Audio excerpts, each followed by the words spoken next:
The conflict over Germany, combined with a growing impatience with Stalin, and it spurred the United States toward a complete militaristic union with Western Europe. While the American public was historically against involvement in peacetime foreign affairs, the flirtation with World War III over Berlin combined with other flashpoints to permanently draw the United States into Europe's rebuild. The first flashpoint occurred in Hungary. In 1945, the Communists were routed in a national election where they gained only 17% of the vote. But by 1947, they had managed a majority, primarily through all sorts of voter fraud. It quickly became a hostile situation that led to an expressed hope from American officials that the Soviets were, quote, too clever to send in the tanks. The greater cause for concern occurred in Czechoslovakia, which was the penultimate domino to fall before World War II when British Prime Minister Neville Chamberlain declared that peace in our time could be had by permitting Hitler to claim Czech territory. Following the war, Czechoslovakia developed a socialist government but remained closely tied to the West. Communists did have 9 of the 26 top-level national government positions, though, and 114 of 300 seats in their National Assembly. Despite that relatively well-spread distribution of political viewpoints, the Communists took control as the Soviet Red Army amassed on the border. In April 1949, the US and much of Western Europe signed the North Atlantic Treaty Organization, or NATO. The meat of the agreement surrounded the militaristic commitment to one another. It was stated that an armed attack on any one of the members of the NATO alliance would be viewed as an attack on them all. With this, the United States committed, it was said, that NATO kept the Soviets out, the Americans in, and the Germans down. The Soviets countered with the Warsaw Pact in 1955, which was basically the same agreement in Eastern Europe with the caveat that all of those countries were still occupied by the Soviet Red Army. As the tumultuous 1940s wound down, tensions received another kick in the pants when the Soviets detonated an atomic device, about 3 years earlier than the United States intelligence community anticipated.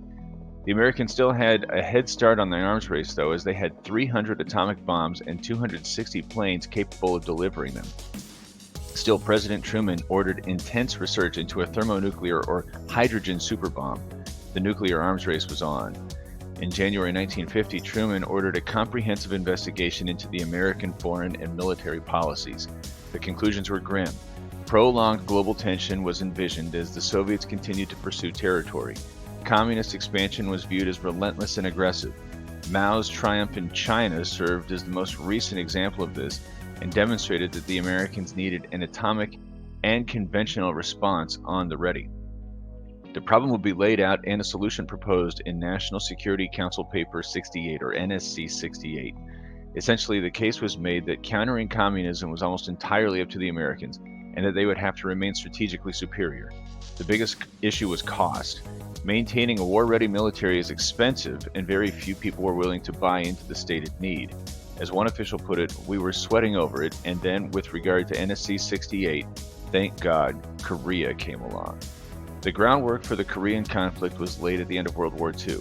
Similar to Germany, the southern half of the country was occupied by a pro-Western faction and the northern half pro-communist. Both sides were anxious to reunite just under their terms. Nobody in the United States doubted that Stalin was aggressively searching for a soft spot in the American containment shield, and it seemed as if he had an opportunity in a country right next to China which had recently fallen into his orbit.